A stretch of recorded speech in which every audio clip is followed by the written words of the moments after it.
Adisa thought she found the perfect dress, stunning, elegant, and at an unbeatable price.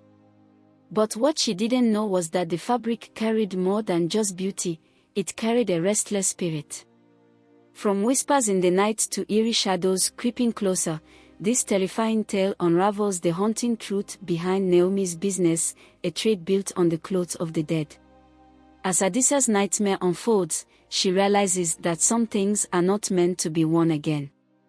Would you dare to wear a dress with a past? Prepare yourself for a chilling African folktale that will make you think twice before your next thrift purchase. Watch now, if you dare. Love interesting and suspense-filled stories? Click the subscribe button and turn on notifications so that you will not miss our next story. In the heart of a lively African town, where the sun painted golden hues on the bustling streets, Naomi ran a business unlike any other. She traveled from village to village, visiting grieving families who had lost their loved ones.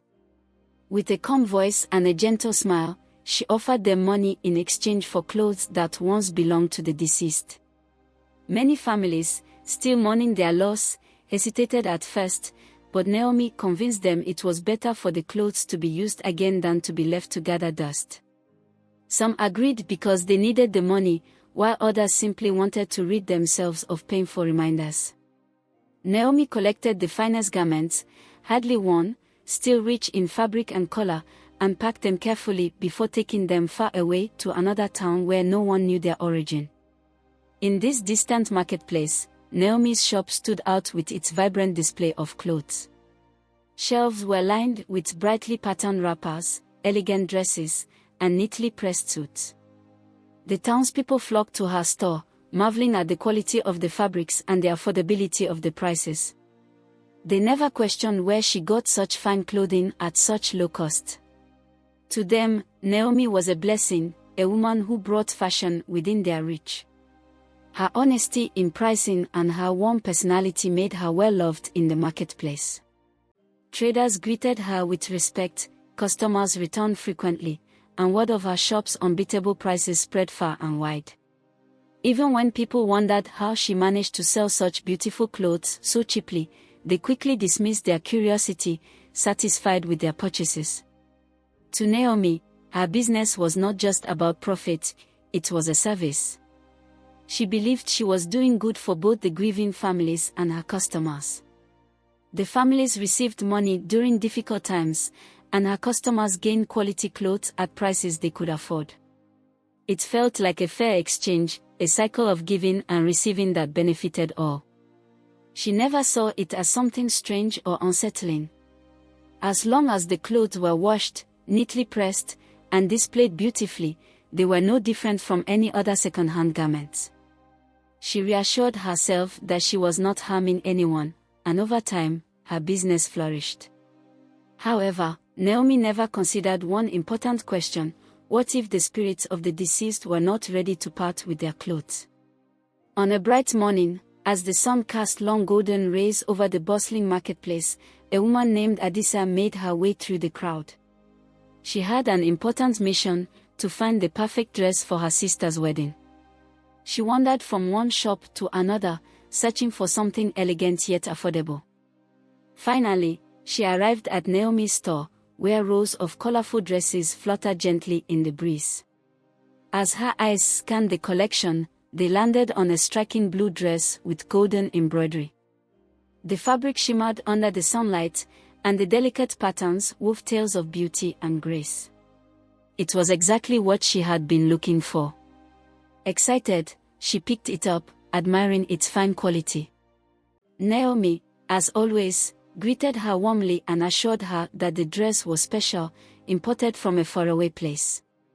Without hesitation, Adisa paid for it and left, feeling pleased with her purchase, unaware of the dark history that clung to the fabric. What Adisa did not know was that the dress had once belonged to a woman named Momankeru, a respected elder who had passed away under mysterious circumstances. Some said she had died peacefully in her sleep, while others whispered that her death had been unnatural, tied to something beyond the physical world. After her passing, her daughter, burdened by the heavy cost of burial, had sold some of her mother's finest clothes to Naomi, hoping to gather enough money to give Mom and Kiru a proper send-off. Naomi had accepted the garments without question, as she always did, carefully folding them into her collection without considering the possibility that some clothes carried more than just fabric. They carried memories, spirits, and unfinished stories. The blue dress, beautiful as it was not just any dress. It had once belonged to a woman whose spirit had not yet found rest, and now, it had found its way into the hands of an unsuspecting new owner. As Adisa carried the dress home, she felt nothing unusual, only excitement for the grand wedding ahead. She pictured herself in the stunning outfit, admired how the golden embroidery shimmered in the light, and imagined the compliments she would receive. She did not notice the slight chill in the air when she entered her house, nor did she pay attention to the sudden flicker of the candle on her table. She hung the dress carefully in her wardrobe, already looking forward to the day she would wear it. But as the evening approached, a strange feeling crept into her home. The wind howled louder than usual, and shadows seemed to move even when there was no one there. That night, Adisa carefully laid the blue dress over the chair beside her bed, admiring its beauty one last time before turning off the lamp. Tomorrow was an important day, and she wanted to look her best. As she settled under her blanket, a strange feeling crept over her, like unseen eyes watching from the darkness. The air in the room felt colder than usual, even though the night had been warm just moments ago. She pulled the blanket closer, trying to ignore the unease growing inside her. Perhaps she was just exhausted from the day's activities. Closing her eyes, she forced herself to sleep, pushing away the nagging feeling that something was not quite right. But as the wind whispered outside her window, it almost sounded like a voice, a distant call echoing through the night. At midnight, Adisa's eyes snapped open. A soft voice, barely more than a breath, drifted through the stillness of the room. It called her name in a slow, sorrowful whisper. Her heart pounded as she listened, her mind racing to understand what she had just heard. She reached for the lamp and switched it on, scanning the room with wide, fearful eyes. Everything was as she had left it, the wooden chair with the dress draped over it, the wardrobe doors firmly shut, and the curtain swaying gently in the breeze. There was no one there. The dress sat unmoved, its golden embroidery shimmering under the dim light. Swallowing her fear, Adisa took a deep breath. Perhaps she had imagined it. Maybe the excitement and exhaustion of the day were playing tricks on her mind. Shaking her head, she turned off the lamp and pulled the blanket over her shoulders. It was nothing, she told herself. Just a dream. But as she drifted back into sleep, the air in the room shifted once more. A deep chill settled over her skin, making her shiver. The night seemed unnaturally quiet, as if the world outside had stilled. Then, just before she lost herself in slumber, a faint creaking sound filled the silence, like the weight of something shifting in the room. The whisper came again, soft but clear, closer this time. Adisa. The voice was not her own, nor was it one she recognized. But before she could wake fully, the heaviness of sleep pulled her under, leaving her trapped between dreams and reality. And in that space, she saw something, a shadowy figure standing near the chair, where the dress lay, its form barely visible but its presence unmistakably real. The next morning, Adisa woke up feeling strangely tired, as if she had not rested at all. The memory of the whispering voice lingered in her mind, but she shook it off, convincing herself it had been nothing more than a bad dream. Determined not to let fear control her, she reached for the blue dress and slipped it on. It fit perfectly, hugging her figure in a way that made her feel elegant and confident. As she stepped outside, the sun bathed the town in warm light, and the streets buzzed with life. She made her way toward the market, her sandals clicking against the dusty road. But something felt off. People turned to look at her as she passed, their eyes wide with curiosity or discomfort. Some whispered behind their hands, while others quickly averted their gaze, as if afraid to meet her eyes. Adisa frowned, glancing down at herself.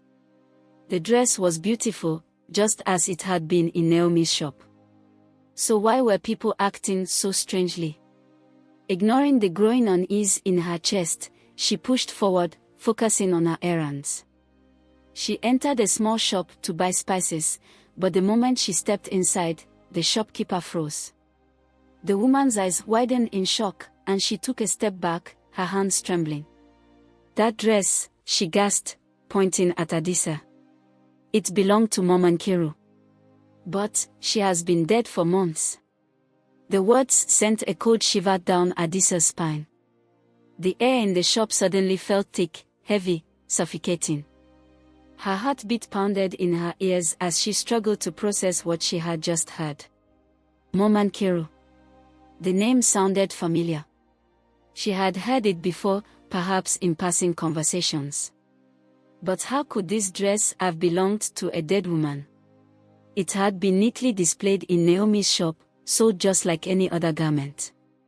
And yet the fear in the shopkeeper's eyes was real, undeniable. A strange pressure settled on Adisa's shoulders, as if unseen hands were pressing down on her, draining the strength from her body. Her breath came in short gasps, and the walls of the shop seemed to close in around her. A dizziness washed over her, and for a brief moment, she thought she heard the same whisper from the night before, soft, sorrowful, calling her name. Panic gripped her chest. She couldn't stay here. She needed to get away. Without another word, she turned and ran, pushing past startled customers and out into the open air. Her feet pounded against the ground as she rushed home, her mind spinning with fear. She had thought the strange feelings from last night were just her imagination. But now, there was no denying it, something was terribly wrong. And it all started with this dress. That night, Adisa lay in bed, staring at the ceiling, her heart still pounding from the events of the day. No matter how much she tried to calm herself, the shopkeeper's words echoed in her mind. That dress belonged to Mom and Kiru. But she has been dead for months. A cold shiver ran down her spine. Had she really been wearing the clothes of a dead woman? The thought made her skin crawl. She had thrown the dress into the corner of her room, refusing to touch it again, but its presence still weighed on her like a dark cloud. She pulled the blanket over herself, hoping that sleep would take her away from her growing fear. But the moment she closed her eyes, a strange heaviness settled over the room. The air turned cold, and a whisper, faint and sorrowful, drifted through the silence. She tried to ignore it, squeezing her eyes shut, but the whisper grew clearer, closer. Slowly, fearfully, Adisa opened her eyes, and froze. At the foot of her bed stood a woman, her figure barely solid, as if woven from smoke and shadow. Her face was pale, her features sunken, and her hollow eyes held a sorrow so deep it sent a chill through Adisa's bones.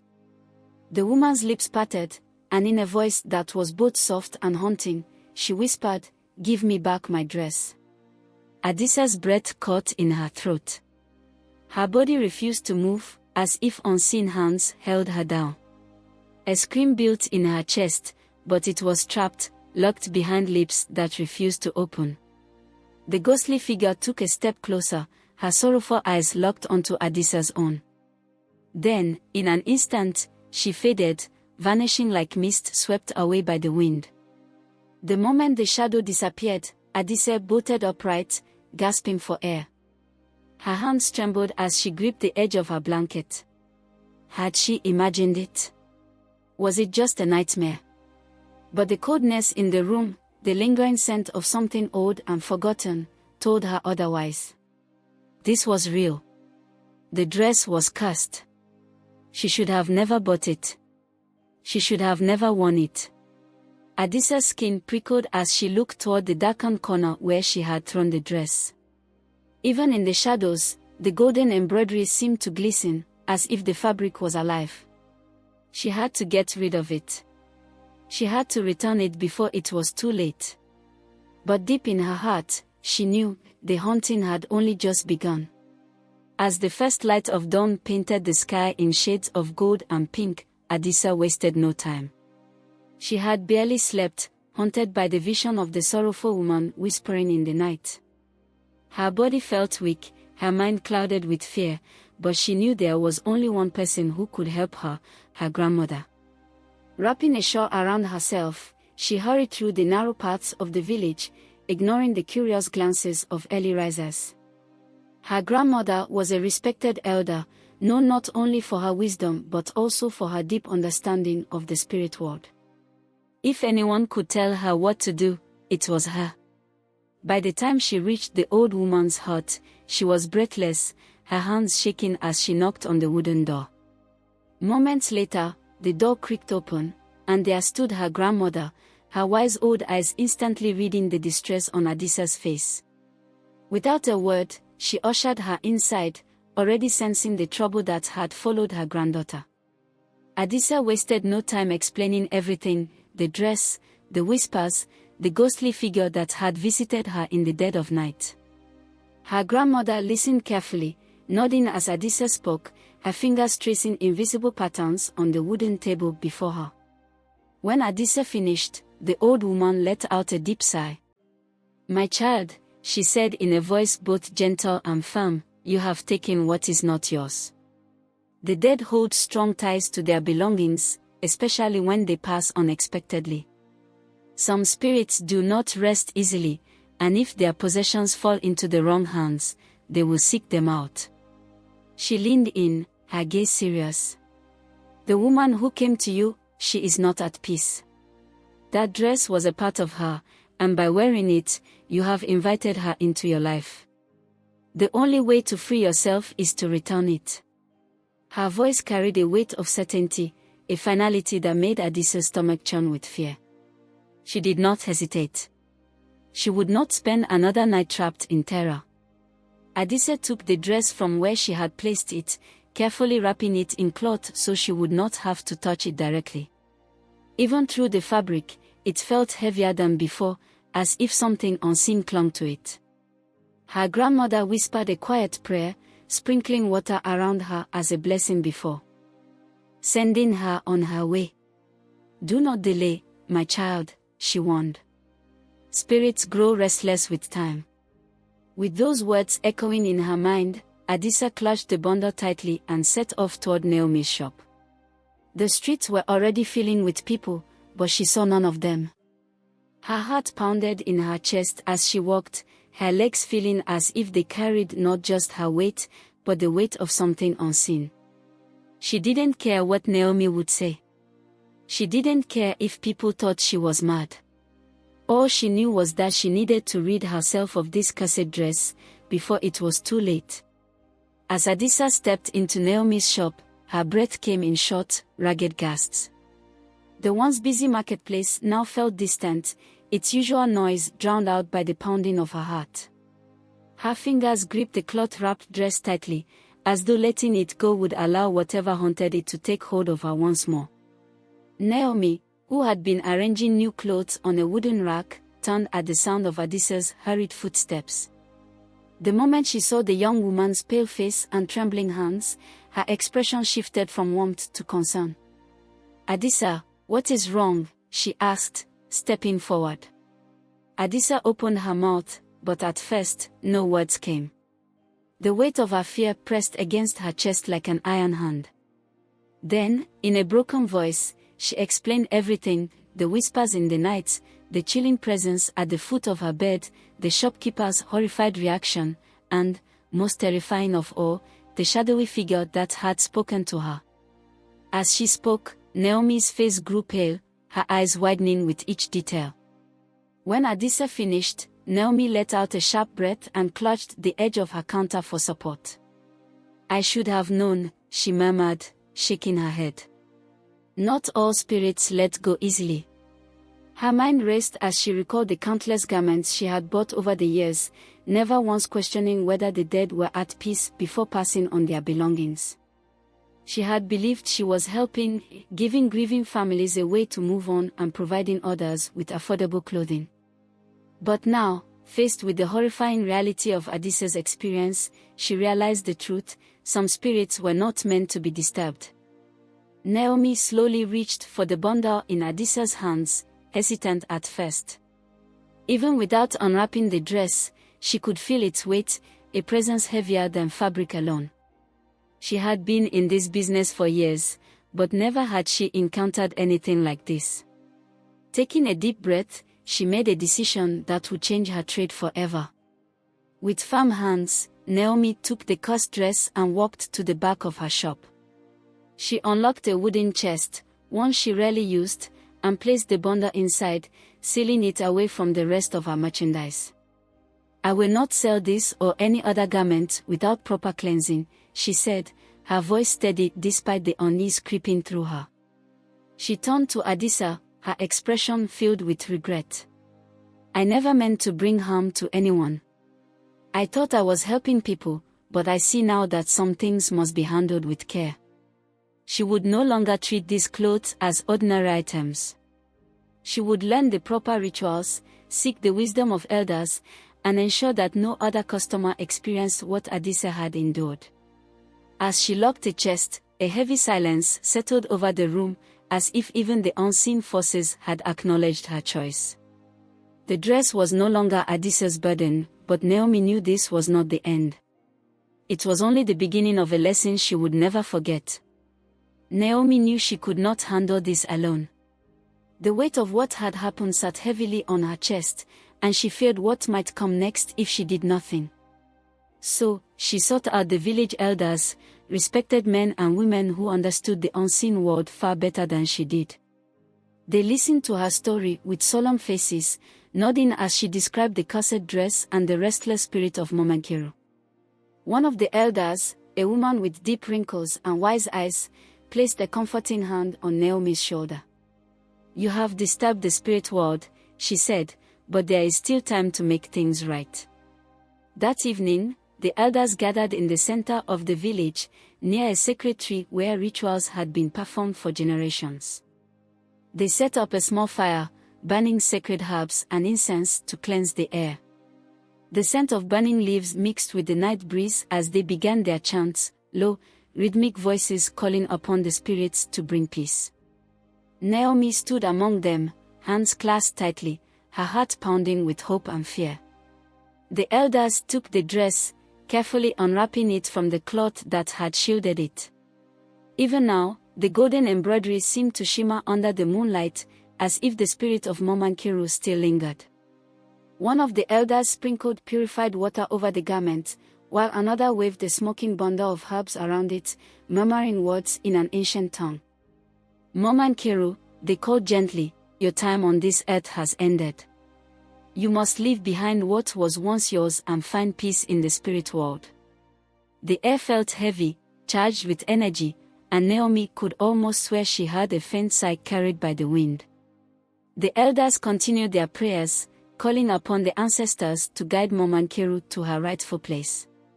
Finally, after what felt like an eternity, they declared the spirit at rest. The dress was then taken to a quiet place at the edge of the village, where it was buried with care and respect. As the earth was packed over it, Naomi felt a strange sense of relief, as though a great burden had been lifted from her soul. From that day forward, Naomi vowed to change her ways. No longer would she sell the clothes of the dead without thought. Instead, she would ensure that every item was cleansed before passing it on to a new owner. She learned sacred prayers and purification rituals from the elders, performing them diligently over every garment in her shop. Customers noticed the difference, some even said they felt lighter, safer, when wearing the clothes Naomi sold. Word spread, and soon, people trusted her more than ever, not just for her quality clothing, but for her deep respect for the spirits. Naomi had learned a lesson she would never forget: the dead are never truly gone, and their belongings carry more than just memories. She had been given a second chance, and she would never make the same mistake again. Adisa never forgot the terrifying ordeal she had faced. The memory of the shadowy figure standing at the foot of her bed, whispering in a voice filled with sorrow, remained etched in her mind. She no longer viewed clothes, or any second-hand items, the same way. What once seemed like simple garments now carried untold stories, unseen energies from their previous owners. From that moment on, she became more cautious. Whenever she bought something, she asked about its history, wanting to know where it had come from and who had worn it before her. If the seller hesitated or seemed unsure, she politely declined. Adisa also visited her grandmother more often, seeking wisdom about the spiritual world and how to protect herself. She learned about cleansing rituals, the importance of honoring the dead, and how to avoid unknowingly inviting spirits into her life. Though the fear gradually faded, the lesson remained strong. Respect for the unseen was just as important as respect for the world she could see. Naomi, too, had changed. Though she continued her trade, she no longer approached it with the same careless confidence. She understood now that the past does not always stay buried, and the dead do not always rest peacefully. Every garment she acquired was handled with care. Before placing anything in her shop, she performed a cleansing ritual, prayers, incense, and a blessing to ensure that no lingering spirits remained. She also spoke to the family selling her the clothes, asking about the deceased with genuine respect. If she sensed any unease or reluctance, she refused to take the items, no matter how valuable they seemed. Over time, word of her new practices spread, and rather than losing customers, Naomi gained even more trust. People came to her not only for affordable clothing but for the assurance that what they wore carried no burdens from the past. Through this experience, both Adisa and Naomi had grown wiser. Naomi had always believed she was doing a good deed by giving clothes a second life, but she now understood that even kindness must be done with care. She had learned to honor both the living and the dead, ensuring that her business brought peace instead of unknowingly disturbing the spirit world.